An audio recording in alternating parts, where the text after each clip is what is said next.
Alright, so do you remember how we finished the last piece on perspective? I finished it by saying that of course it's about practical, but still, do you get the theory?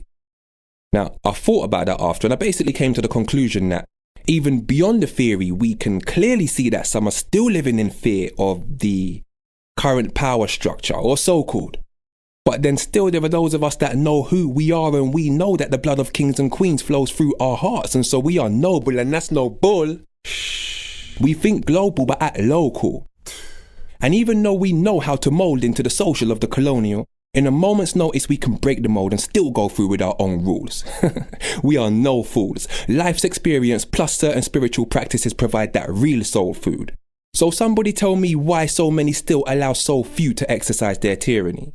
Well, in my opinion, when you think about it, it's really because the people have been like this, divided like an open hand with the fingers separated. But when we start to come together like that fist, then I think that once we close that hand, they could never shake it. Never shake it. Never shake it. Why? Because the fist represents solidarity. It's like we're moving in one body. Because after violations and violations, we ain't even had one sorry.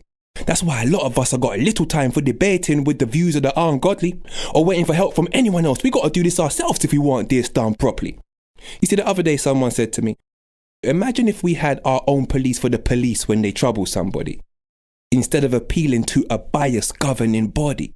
I said, you know what, you're right, because we're educated and the tongue is like a double-edged sword. We speak the truth that cuts deep into that governing body. In fact, it's kind of like we're going in to expose the tissue to the bone and gristle. The way we blow the whistle on social issues, no dismissal. So if you got a point, then voice it, man. Because to stay silent, that's a choice which can affect your children's choices, no? Well, I can still hear my parents' voices.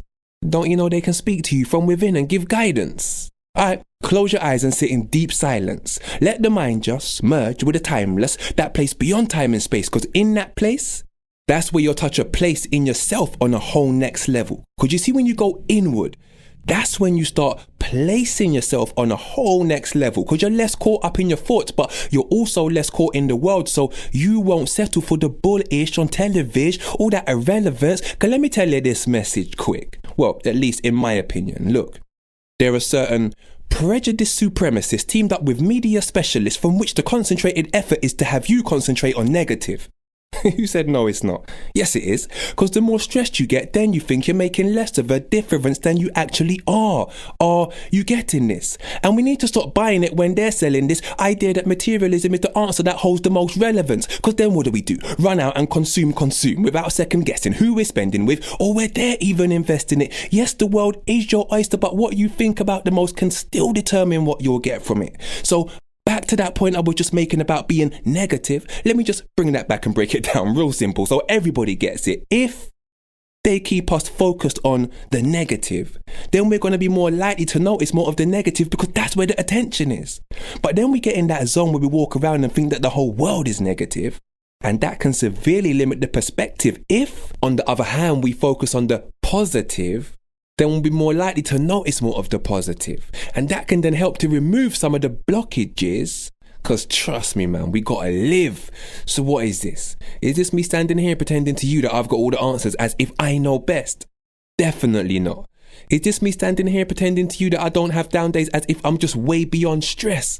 Definitely not. But what I am saying is that we all got an important part to play, because in the grand scheme of things, it's only yesterday we got robbed of knowledge and culture. So what is the point? The point is that we still have a legacy of gods. Know your power.